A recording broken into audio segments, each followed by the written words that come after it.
Wadara Consult educational video on insurance law.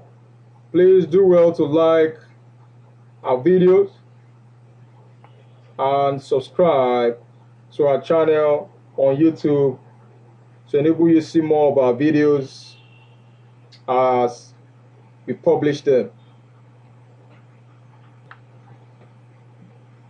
Delegated legislation. Delegated legislation. The complexities of the modern world are such that the law must be extensive and very detailed Act of Parliament, which for this purpose we can describe as primary legislation, often lay down only a general framework of rules, leaving the details to be filled by civil servants, that is, government officials working in appropriate ministry. Delegated legislation is derived from its parent acts.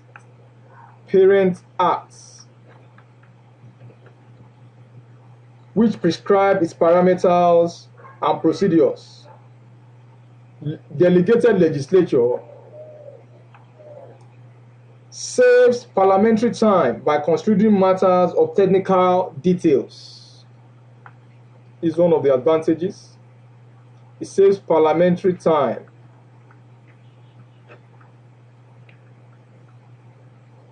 by considering matters of technical details. Matters of technical details.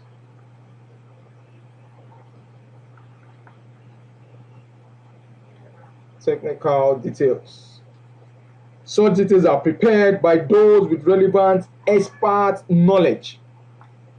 Here we talk about the civil servants. They are expected to be people of expert knowledge. Through its inherent flexibility, delegated legislature accommodates changing circumstances, such as changing fees for public services.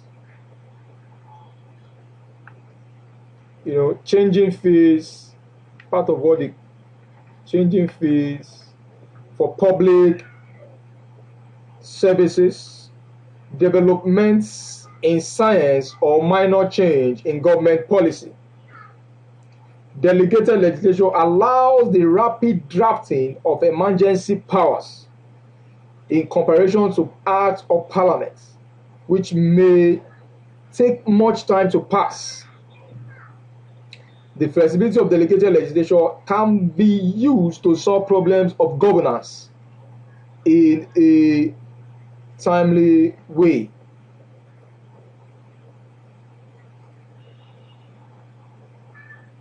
Delegation legislature is a law that is not passed by an act of parliament, but by government minister.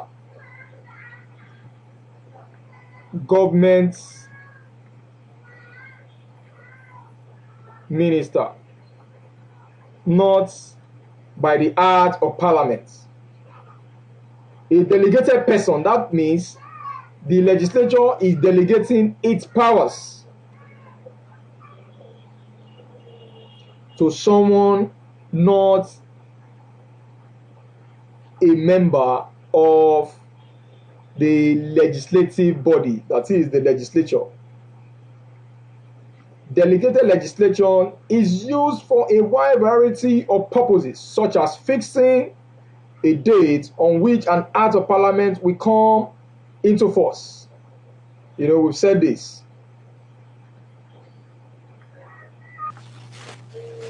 However, detailed rule of sort cannot be made unless the power in question have been given by the parliament itself. For this reason, That is, the power is conferred on a personality that is not a member of the parliament.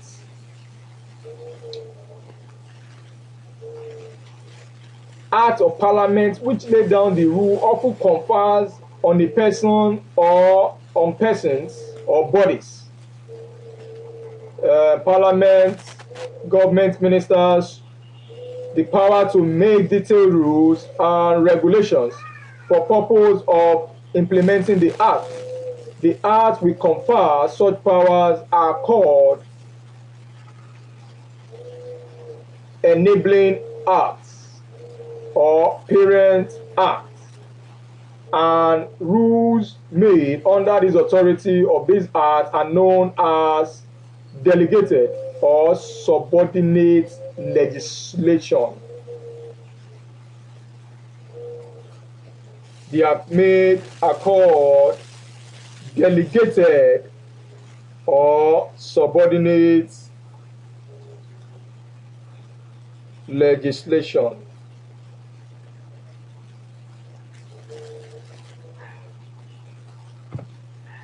Forms of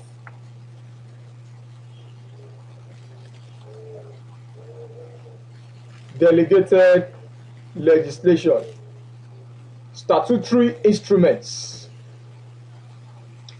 The enabling acts that confers that power, which give minister and civil servant power to enact delegated legislation, stipulate that the power in question are to be exercised in form of department regulations or order. 2. We talk about orders in council. Orders in council.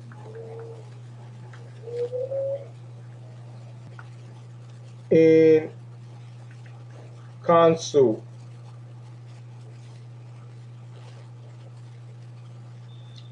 It is drafted by minister and comes into force when approved by meetings of the Privy Council, where at least 3 Privy Councillors are present. In some other texts, you may find that they are made by the Queen on the advice they are made by the Queen. Queen in this instance is the Queen of England. The Queen. On the advice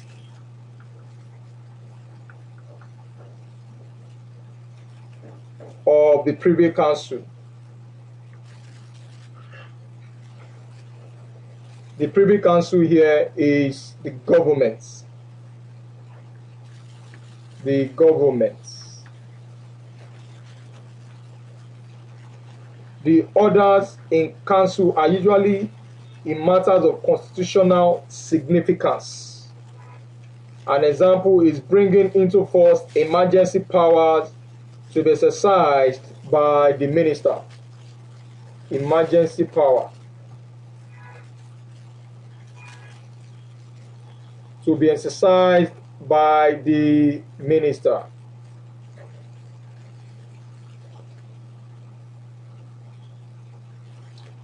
Also, we have bylaw.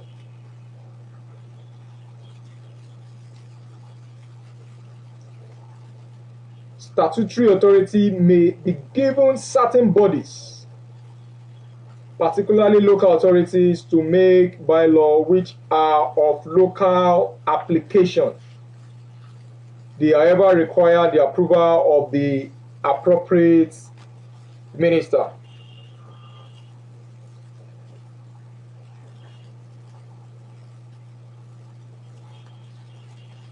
Examples of these bylaws are train operating companies or the National Trust for Place of Historic Interest or natural beauty, to control the activities of people in public spaces. Then let's talk about advantages of delegated legislation. Expertise, we've talked about this. Much of the legislation deals with highly complex technical matters. For example, insurance companies acts, very technical.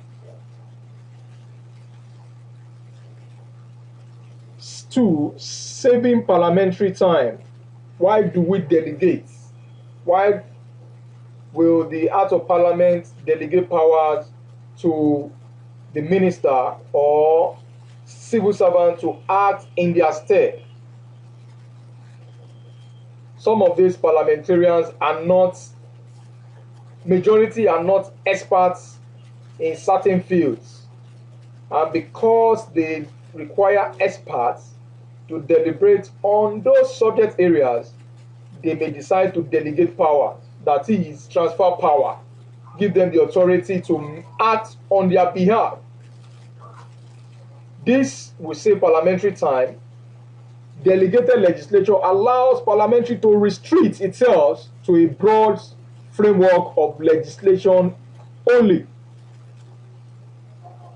3, since you are doing this, you are giving experts to deal with certain issues, concerns, the speed and flexibility of making policies, of governance will be enhanced.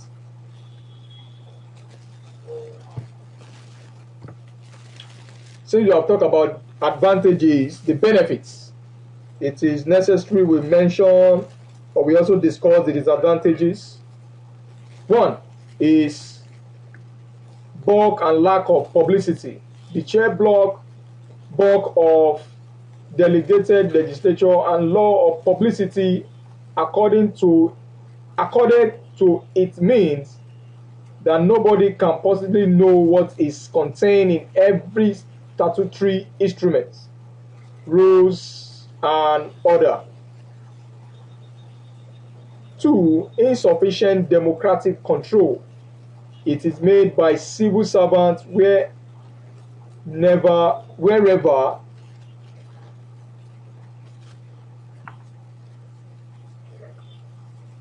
civil servants never elected, where should not be, they're never elected by anybody, not by our elective representative.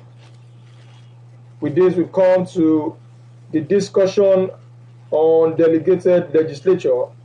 We've been able to look at the meaning of delegated legislature, the background, forms of delegated legislation, and advantages of delegated legislation and disadvantages. In subsequent videos, we'll talk about different subject areas under the insurance law.